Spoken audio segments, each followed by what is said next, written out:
This is GFree Radio. Here's your host, Peter Stewart.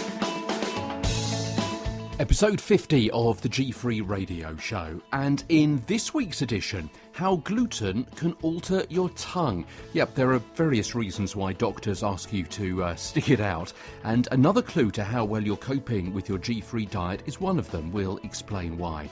The role of probiotics in improving the health of people with coeliac disease.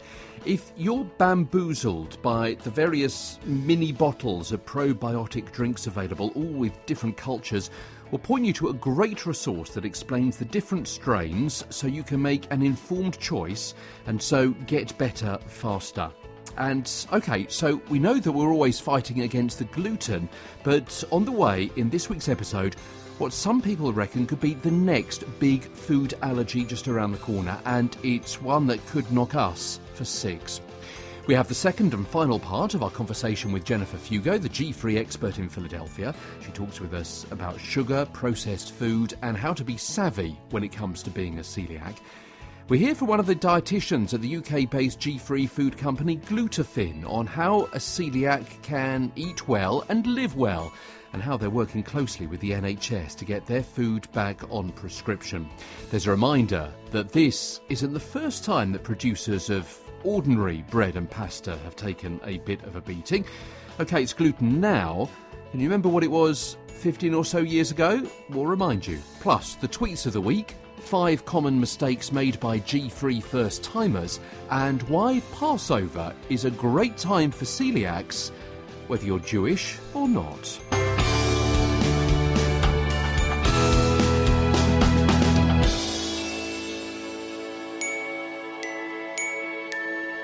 OK, welcome along. And, OK, hands up if you've had a fantastic GFree week. OK, that seems most of you, all right. And here's another one. Hands up if you've discovered a new gluten-free food this week. OK, all right. Well, don't forget you can share it with us at GFree Radio on Twitter or gfreeradio@hotmail.com. Now, here's something else I'll ask you to do. Get in front of a mirror. Stick out your tongue. I'm reading this week that a common manifestation for those suffering from the problems of gluten occurs in the mouth. This hasn't occurred to me before.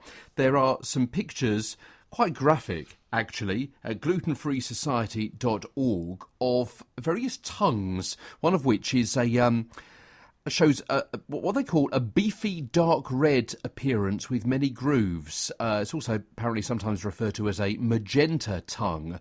The presence of that symptom is often accompanied by dizziness, ringing in the ears, sharp nerve pains in the hands or feet, and they're saying that tongue changes like that can take years to form, but they commonly signify a vitamin B12 deficiency, which is particularly common in people, they say, with gluten sensitivity and coeliac disease.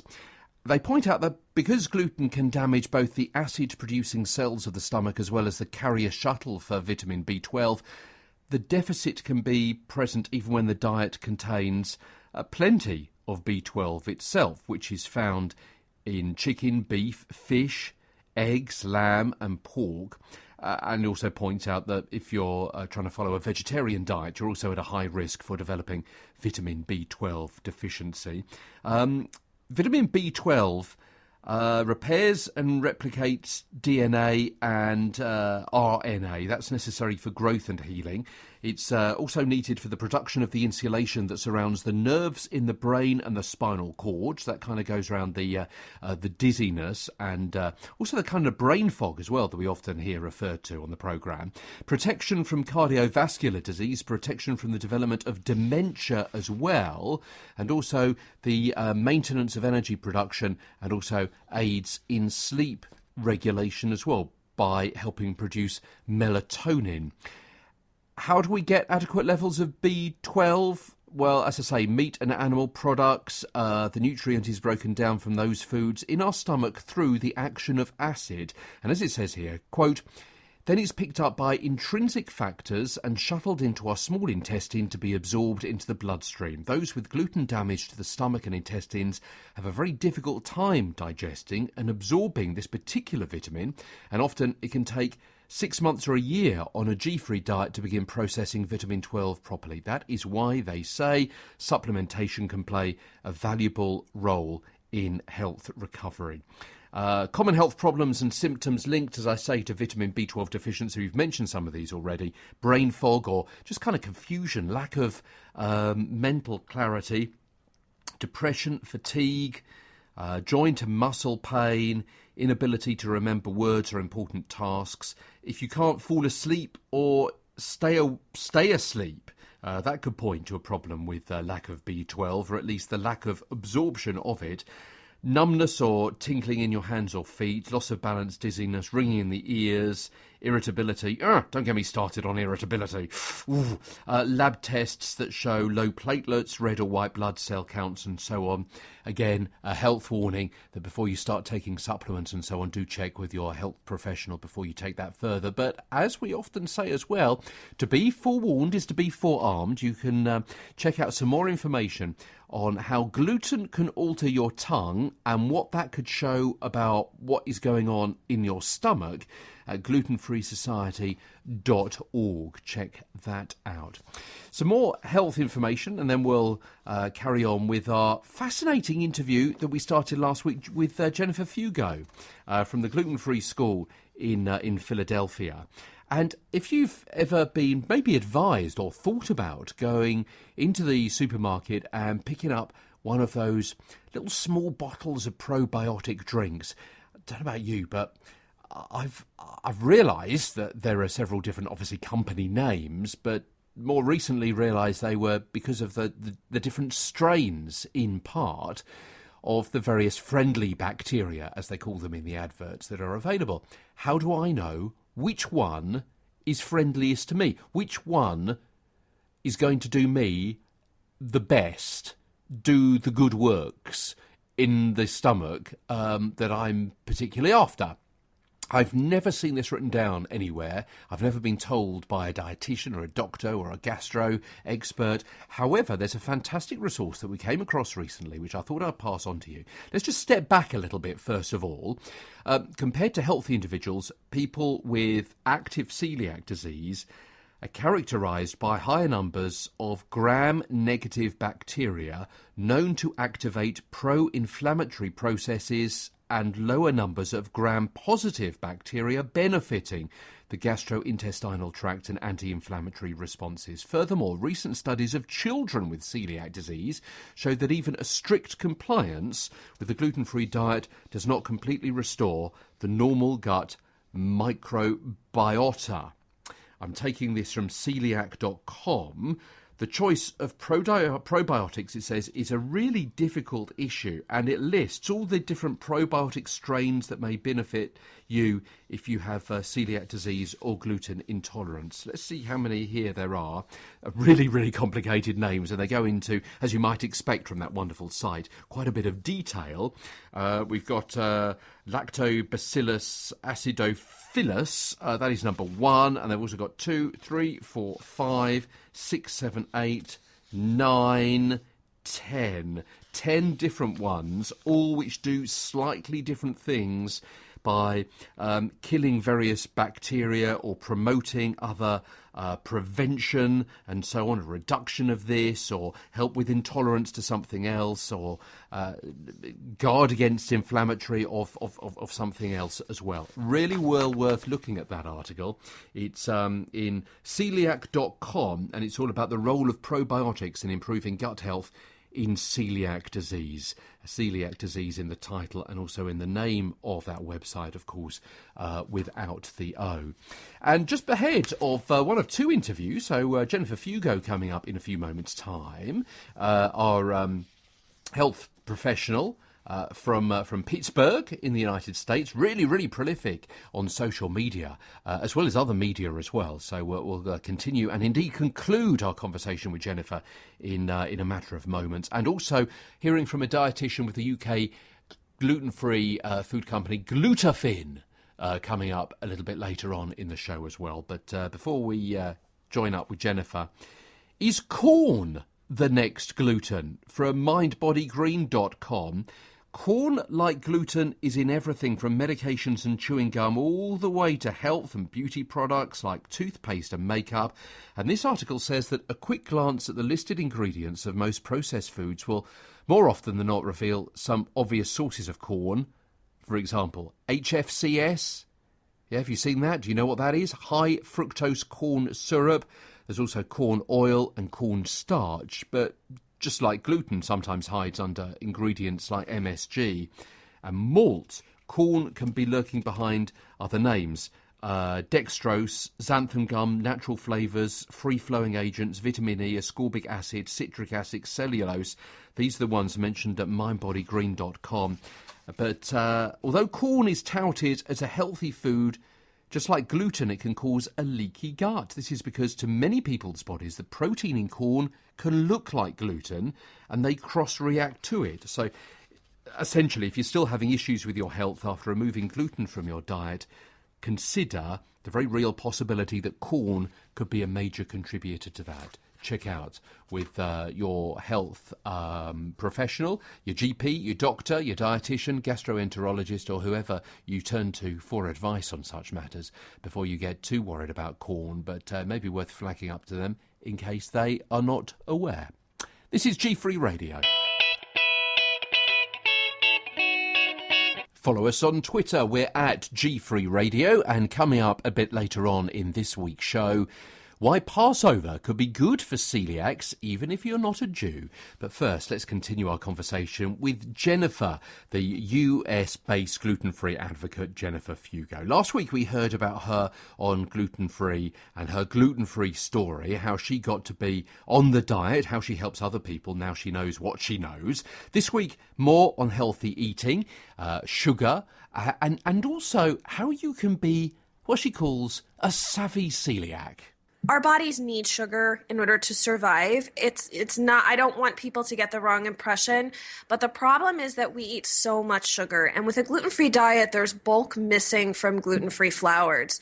So food companies need to replace the bulk with sugar in order for people to feel like they're eating something that's similar to what they remember. Plus, it masks the flavors or the lack thereof that some of the gluten-free flours have or don't have. Some flours have a stronger taste that wouldn't be very palatable if they weren't covered up, and others don't have much of a taste.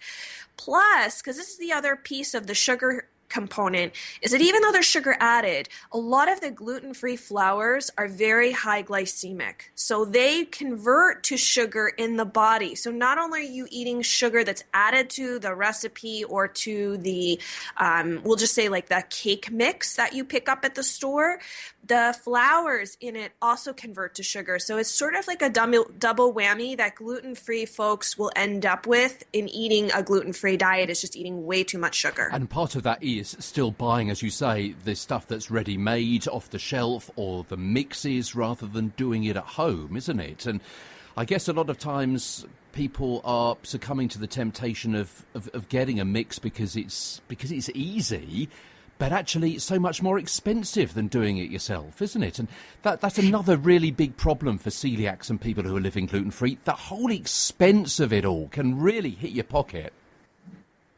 Yeah, and that was the one thing that I found in my own life was that, you know, initially when and people who will read the book that I have created will realize that, you know, not everybody has an unlimited budget. And I was fine initially when I started out doing this diet. I was fine buying whatever I wanted. I could buy brownies, I could buy gluten-free pancakes, it didn't matter.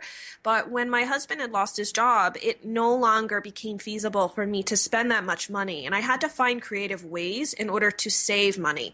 And the one thing I tell people through and through is that the bottom line is real food is ultimately less expensive than processed food because you're not paying someone else to prepare it. You're not paying someone else to cook it. You're not paying someone else to find and produce it in a facility that's not contaminated and store it in facilities that are not contaminated. There are so many reasons why gluten-free food products are so much more expensive. And if you rely solely on them, you will absolutely end up spending more money than someone who's going to the store and focusing their diet around real whole food. Another little piece of this that might not be something you can necessarily account for on paper per se, is that a lot of gluten-free products also don't fill you up. So you end up eating way more of them than you would real food, because your body knows what to do with real food. It feels satiated, it feels content, and therefore you're not necessarily having to eat a whole gluten-free cake for, dinner or something like that. And I'm being a little melodramatic, but I do know people who will eat just cookies for breakfast or for lunch. They don't know what else to eat. So it does really happen that there are gluten-free people who have gone way overboard with the diet, not knowing how to balance it out and find a good space of moderation of how to eat, and also eat within their budget. And you know what I find very often over here, in fact, that once you have gone gluten-free, then because you're being forced to look at the labels, a lot of people are much more aware of what it is that they're eating in that processed food. I remember as soon as I went gluten-free and looking at a label and thinking, can I have this mousse? And I was perhaps a little bit naive, a chocolate mousse, and looking at it and think, pork gelatin? What? Pork in a chocolate dessert? Well, of course, yeah. I mean, that's kind of what binds it together, isn't it? And I put it straight back on the shelf. I hadn't realised what I was eating. I'm sorry, I was naive. Do you see what I mean? It's very often because you're forced to look at the labels, it brings you up sharp and it makes you think, whoa, I'm going to look after myself a little bit more now. Yeah, and I think too that this is part of the process of learning how to take care of yourself. As you said, like, you looked at the label and saw it had pork gelatin in it and thought, I don't want to eat mousse that has pork gelatin in it, because ultimately you deserve to eat better quality food.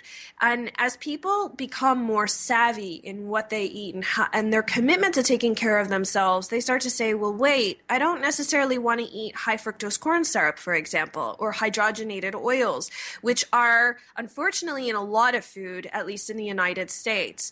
So, making that decision of taking care of yourself, making yourself a priority, means that you will ultimately look for better quality food and you will ultimately start to feel better. Savvy. You've used that word a couple of times. That's one of your key words, isn't it? Being connected, being on top of things, being clever about what you're eating and what you're cooking. Absolutely. Being savvy means to...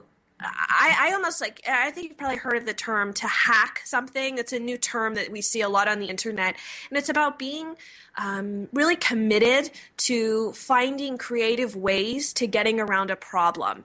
And that's one of the things that's great about learning how to be savvy in your kitchen, how to be savvy when you grocery shop, is that you're not necessarily buying into trends or fads, but that you're finding creative ways to hack the system that's set up around you so that you are saving money, time, energy, and even I almost think of it as like mental space, because my mind is so busy with all the things going on. I know, a lot of people have children, they've got a job, they've got, parents to take care of. They have a lot of things sitting in their minds that they have to worry about. And when you can find creative paths straight through that cut through all the mess and help get you from, as I said, point A to point G faster, with spending less money, exerting less energy, that's a win-win for everyone. So I think being savvy is a really important way to approach your diet rather than focusing on what you can't have or what you lack.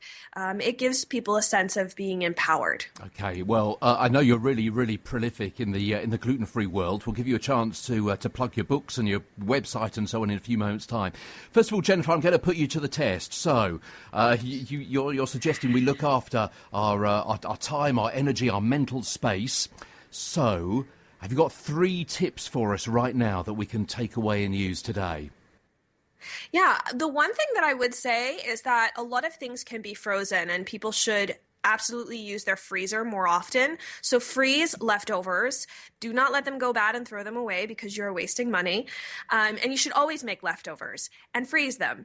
And then freeze fruit, freeze grains, freeze chopped up vegetables for the rest of the week so that, maybe you prep them on Sunday when you have the time and you're off. And that way, when you go to cook on Wednesday or Thursday or whenever you need to cook, everything is prepped and ready to go. You can take it out of the freezer, throw it into a pan and get cooking. That sounds really, really good. Yeah, my freezer is stocked. The trouble is I put so much in the freezer I forget what's down the back of it. That's the trouble.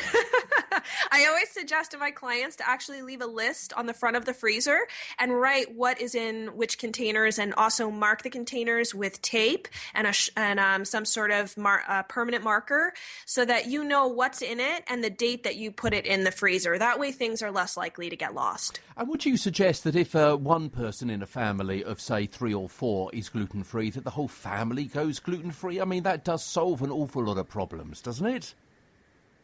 Actually, no. I think what is more problematic is when people make 2 or 3 different meals for a family. So the way that I suggest that people go gluten-free or just eat in general is to eat in a way that happens to be gluten-free. There's so much food out there that happens to be gluten-free. And when you focus your diet primarily around those foods, rather than just trying to swap out one gluten-free product for those with gluten, you avoid the tendency and unfortunately the risk of getting glutened or contaminated food. And you also just overall, everybody eats better quality food, and they don't miss gluten because it was never supposed to be there in the first place. Because again, you're focusing on eating foods that happen to be gluten-free.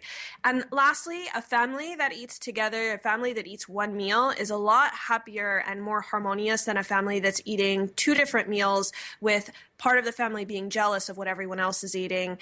It just causes friction and unnecessary tension. So, eat food that happens to be gluten-free. Absolutely. And put into that, people in the family eating in different shifts at different times, maybe in different rooms of the house, watching different media. Just sit down and eat together the same meal. That surely can help create a harmonious family, couldn't it? Okay, you've inspired me. It's 10 to 5 here in the UK as we're recording this, and my supermarket, my store, is about 100 yards in that direction. I'm pointing with my left hand. So I'm going to go up there and what should I do? What should I whip up for tonight, Jennifer? What do you reckon? Ooh, well, I would suggest you get, do you have a slow cooker? Yeah.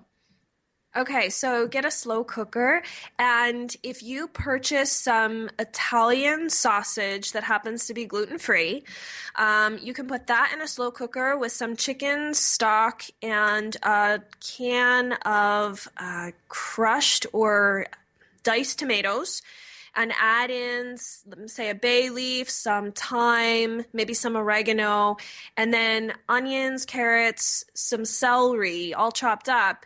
That makes one heck of a really good soup. If you slow cook that for about 6 to 8 hours, if you need it on high for sooner, you could do it for like 4 to 6. So I really like to make soup with sausage. You just cut it into little wheels, and they turn into little, they look like little meatballs, and they're very tender and soft. It's a really good soup. And then you could add, if you wanted to add a gluten-free pasta or rice to it, you could. You could add beans to it. I just add more vegetables and avocado chunks to it, to my bowl when it's done. It's a really good soup. Inspiring stuff. Inspire us some more by telling us where we can find out more information. You've got at least one book, you've got a fantastic website, and you're prolific in other platforms as well. Tell us how we can find out more about you.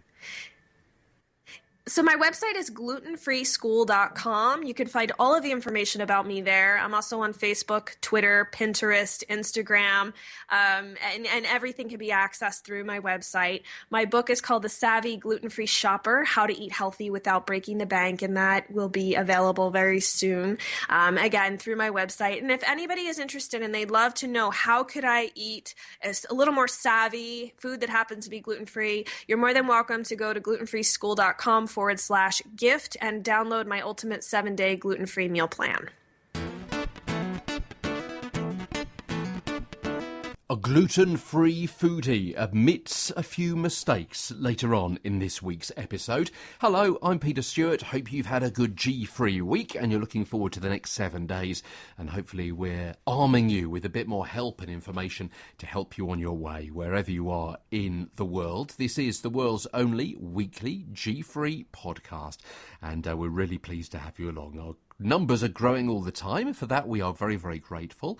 And whichever way you're listening to us, whether it be on YouTube, whether it be on iTunes, or whether it be through the link that we send out on our tweets, if there's an opportunity for you to follow us, like us, leave a message, rank us, rate us, or whatever you need to do on any of those particular platforms, we'd be really grateful. So you can let us know what we're doing and how we're helping you, what you'd like to see more of on the GFree radio show. A couple more items before we join the dietitian from the UK-based GFree food company, Glutafin. This from Bloomberg.com, the really well-respected and highly rated financial company.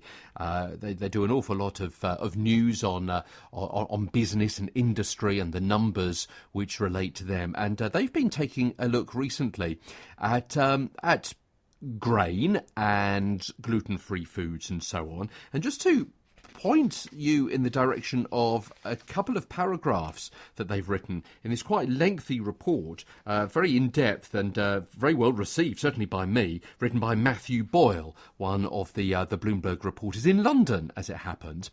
As the stretchy protein found in wheat and other grains has become the latest dietary bogeyman, I like that, sales at companies like General Mills, Kellogg's and Britain's Warburton's have come under pressure. But instead of fighting back against what many dietitians contend lacks scientific grounding, really, Matthew? Okay. They're boosting output of pricier gluten-free foods while leaving industry groups to defend their traditional products. Come to that in a few moments' time, because that theme is developed.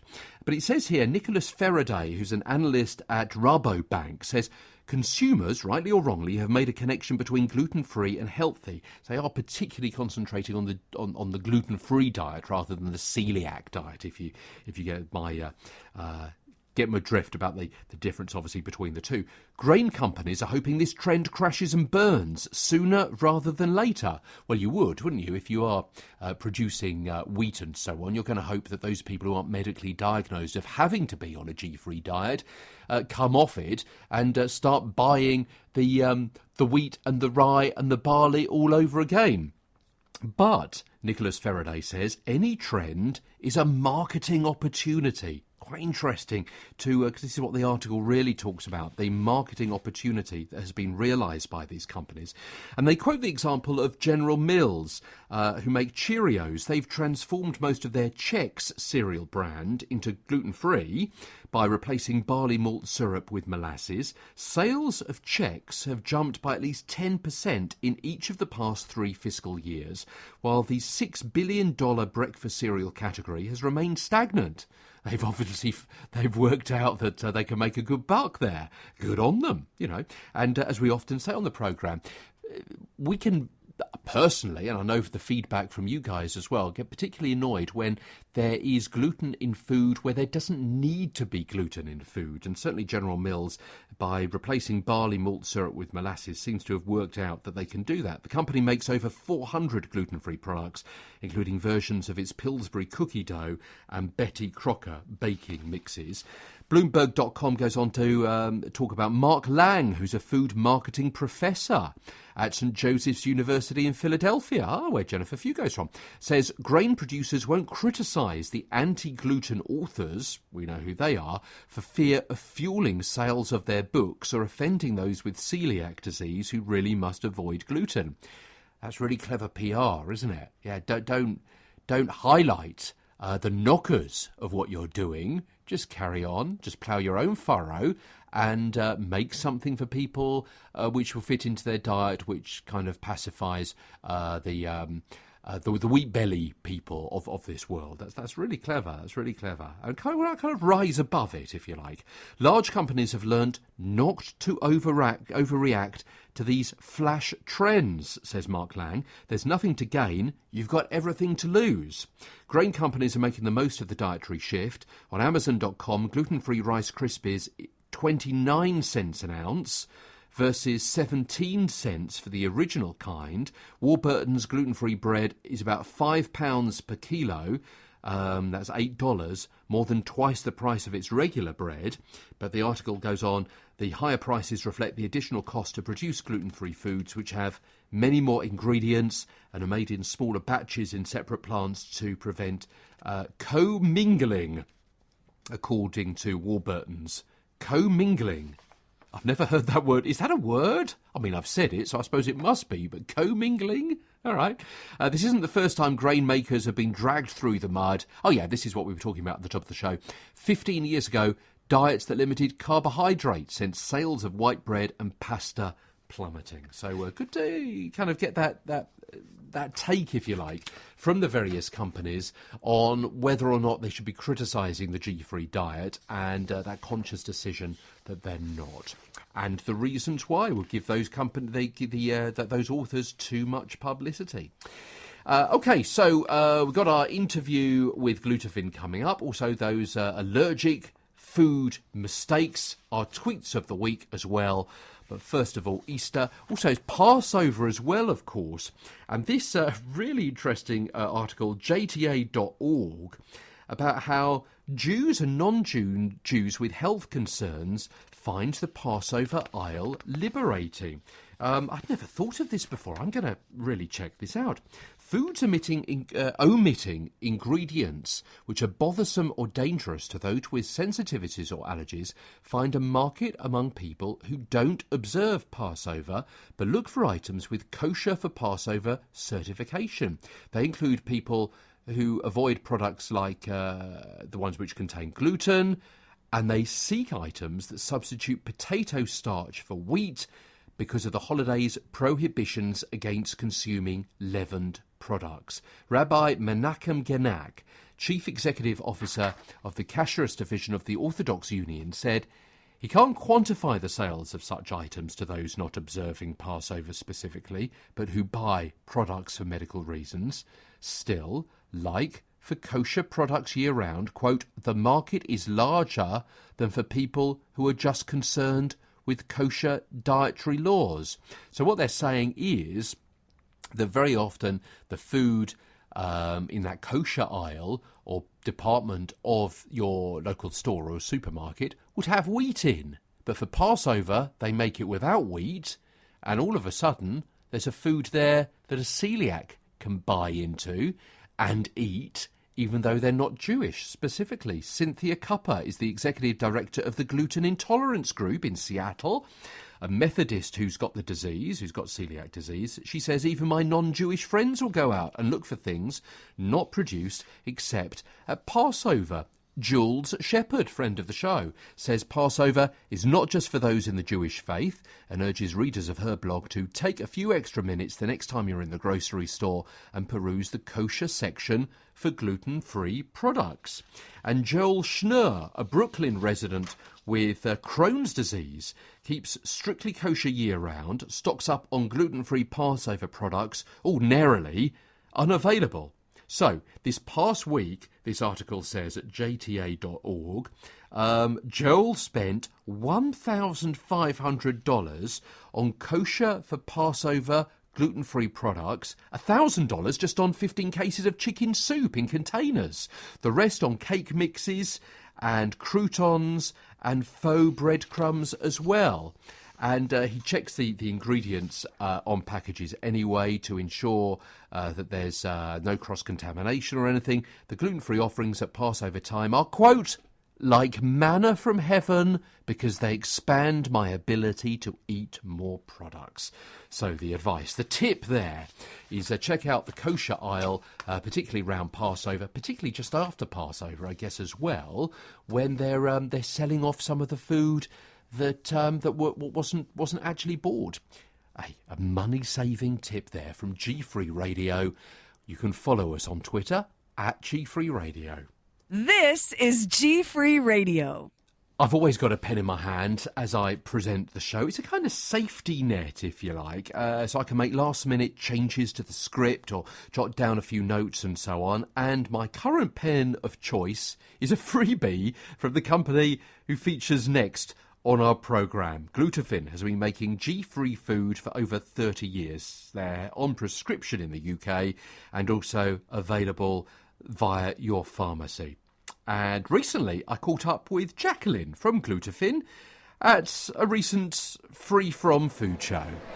Here on the stand today we've got a variety of things. We've got our wheat-free, gluten-free, high-fibre crackers. And we've got those on sample today. We've also got our mini crackers, which are a small cracker that's quite cheesy. It's really good, quite a healthy snack, something for They're a bit like the little Ritz crackers, yeah, they aren't are, they? definitely. They're like the Ritz crackers, and they're very, very popular with both adults and children, with people who have a gluten or wheat intolerance. We're also sampling our fresh bread today, which has gone down an absolute storm. This is something that's recently been fortified with folic acid and calcium, so it's a very good nutritional product for people to use. We've also made up some samples as well. We've had sticky gingerbread cake, which has definitely been very popular. Oh wow, because you're very famous for your mixes, aren't you? We are indeed, and that's what we're trying to promote here today, our mixes, the versatility of our mixes. So we've made that today. We've also made an Italian flatbread.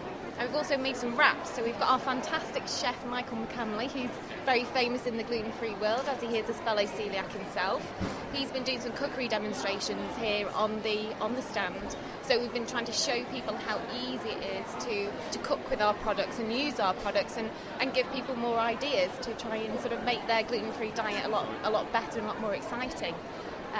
You've got a brand new product you're just bringing to the market this weekend. We are indeed. Now then, we're pleased to give you a very sneak preview of our cornflakes, and this will be available on prescription. So people who have diagnosed celiac disease who get a prescription, then they will be entitled to get that product via their GP or dietitian or pharmacist. Now, there has been a lot of discussion, hasn't there, with various NHS services around the UK with prescriptions. Yeah. Some of them have taken off the breads and so on, and also the mixes as well. How has that affected you? Some of those have gone back on prescription, I know, but how has that affected you as a business? How does that work? Well, obviously, we've seen an impact with that being taken off, but what we are doing, we work with a food industry company who support us, and we're trying to let the healthcare professional boards know how important it is for people with celiac disease to get products on prescription. So we're going around educating them. The company, the industry is called the BSNA. They're the representative, and we work very closely with them to try and help put that back onto the market. Because you can't actually buy Glutafin products in a supermarket, can you? Am I right in saying? No, yeah, that's correct. However, we have it because of these restrictions that have been going on, and we have therefore sort of taken that forward and gone into Holland and Barrett. Now, all of our products aren't available in Holland and Barrett, but there are a few products that are available, and so we're just seeing how that goes, and we're going to take it from there and see how it happens. So you can get our mixes from Holland and Barrett. Unfortunately, you can't get our fresh bread just due to the logistics. Obviously, Absolutely. being fresh, So yeah. Tell me, you're obviously a dietitian. How important is it for people to be watching their diet when they are a celiac? Obviously, avoiding the wheat, the rye, the barley, that kind of thing is obviously taken as read. But that's not the only thing you've got to watch out for, is it? No, it's very important that you follow a lifelong strict gluten-free diet. Some people seem to think, they can deviate a little bit, and some people don't sort of suffer with symptoms as well, that can make it harder, because sometimes when people have gluten, they'll react and don't feel very well. But there's a majority, quite a large percentage of people that will eat gluten and not show a symptom. So therefore they say to me, well, I don't feel unwell if I eat gluten, but it's important. It's then difficult to regulate your diet then, isn't it? Exactly, but it's important that people understand that if you don't follow a gluten-free diet, you're causing damage to your little villi, which absorb all the nutrients in your body, and that's located in your lower sort of your bowel, stomach area. And what can happen is that can be damaged, so you can become deficient in certain vitamins and minerals, especially calcium and iron. You can also develop something called osteoporosis, which is a thinning and a weakening of the bones. So that's not very nice to happen. You're also at more risk of developing bowel cancers, and also people who, ladies particularly, their fertility, it can reduce that as well. So there are some very important things there to consider. And as a dietitian, you must be really pleased that people are taking more and more of an interest in the food that they eat generally. Someone was saying to me a bit earlier on that actually when you're diagnosed as celiac or something like that, it can actually be quite positive, because it makes you stop and think, what am I putting in my body? Definitely. And I think that's a very positive thing to go forward with. And, here at Glutafin, we've taken a lot of time recently to look at our products and try and make them as healthy as possible because of what you just mentioned then. So we've added calcium and folic acid, and we've reduced things like fat content. You will find in gluten-free food there is some products there's quite a lot of fat in them. Well, fat is a preservative as well, so that helps. And fat obviously helps. And you need to bind it together, do you? Is that right? Bind it together, and it makes it taste that little bit better, obviously as well. But because there's more this health awareness, health conscious, we try to reduce our fat contents just to make it generally healthier. That's Jacqueline from the UK GFree food company Glutafin. Incidentally, next week on the programme, we're going to be looking at what it's like to live gluten-free in the Netherlands, and also Amy's Kitchen. I mean, they're in the UK, they're really big in the United States as well. So Amy's Kitchen are going to be featuring on next week's programme as well. And also, let's take a little look here and see what we've got coming up in some future programmes. Oh yes, the UK-based dietitian Christine Bailey, you may have seen her on some really high-profile TV shows this side of the Atlantic. She's going to be on the show in a couple of weeks' time. Bob's Red Mill, there's another company from the United States that's big in the United Kingdom. Glebe Flour as well.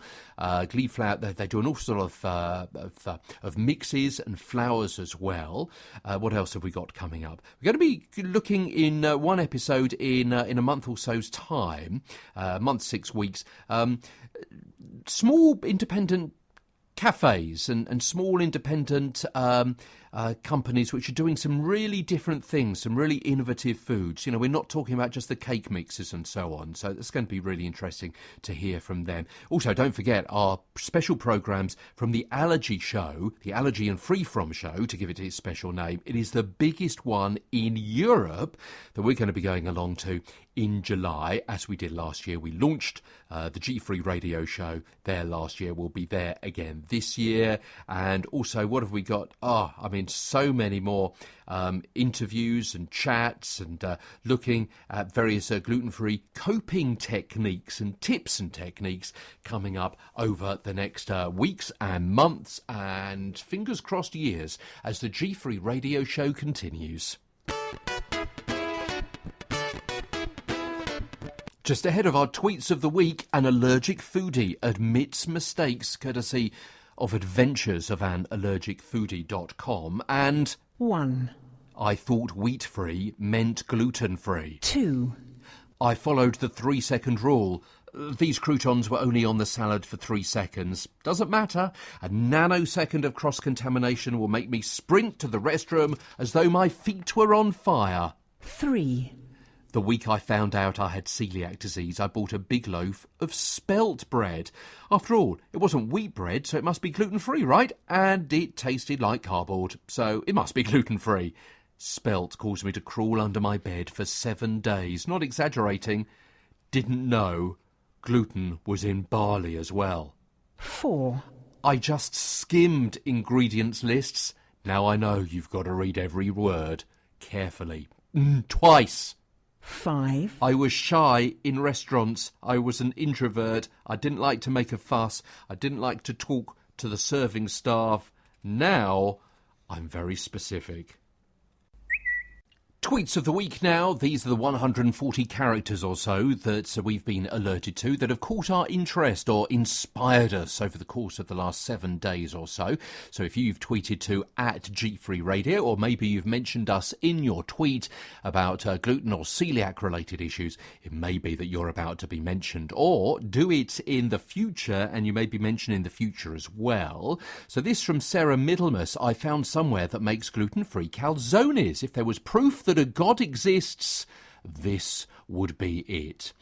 Sarah Bistany says, ideal best friend, someone who's allergic to gluten, so I can eat all the dinner rolls they give out at restaurants. I quite like that, Sarah.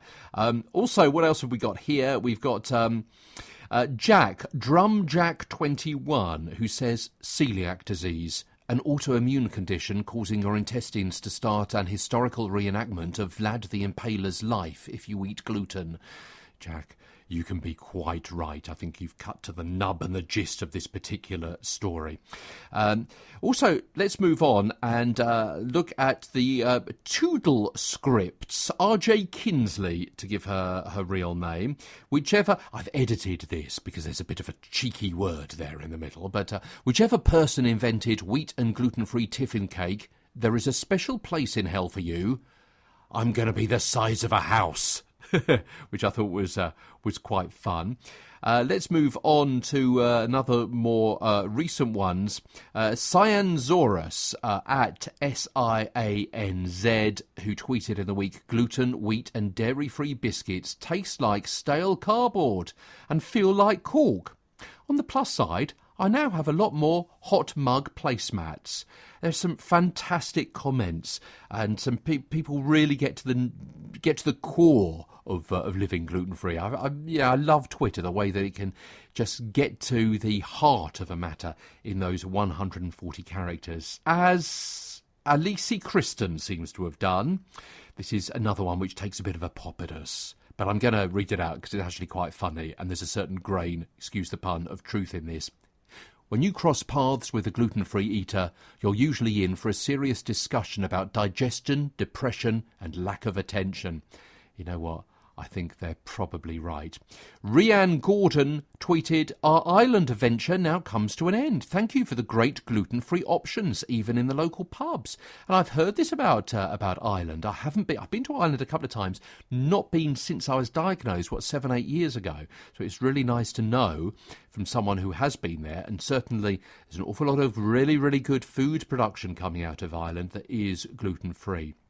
If you follow us on Twitter, we also retweeted during the course of the week about a list of gluten-free restaurants in Florence, and also we mentioned, courtesy of Health Journo, Alex Gazzola, about Marks and Spencer's in the UK, who are going to be launching in the next few days, in fact, some more gluten-free products, Scotch eggs, quiche Lorraine, and also a couple of gluten-free beers as well. No specifics on those, so watch out for those. Maybe worth popping into your local Marks and Sparks in the next couple of weeks just to see exactly what they've got there. Remember that in Marks and Sparks they don't have a gluten-free aisle, so all of their items are next to their gluten-filled items, so just remember that. Laura Gar-Wilson mentioned that they went to a gluten-free afternoon tea party at the Pantry, which is in Marylebone. So I'm going to be looking out for that next time I'm in London, in our nation's capital, because that looks really, really scrumptious. I mean, boy, oh boy, as I say, Marylebone Hotel is where they got that, and a couple of pictures there, some fantastic scones and cakes and sandwiches, so that's going to be certainly in amongst my favourites. Nikki for Dictator tweeted, I've banned all products claiming to be gluten-free that should never have had gluten in them to begin with. Yes, it's kind of what we referred to earlier on in the programme, isn't it? Someone else tweeted, Carrie Marie _12, I miss you more than I miss gluten. There's a line that you could use yourself on your loved one, isn't there? Or when it comes round to a birthday, or when they're going away on a holiday, or maybe for Valentine's. MK88, again, this is another one which takes a bit of a pop at us. If there's anyone out there who does CrossFit, doesn't eat gluten, and is also a vegan, you know what? They probably never stop speaking at all. Follow us on Twitter. We're at GFree Radio.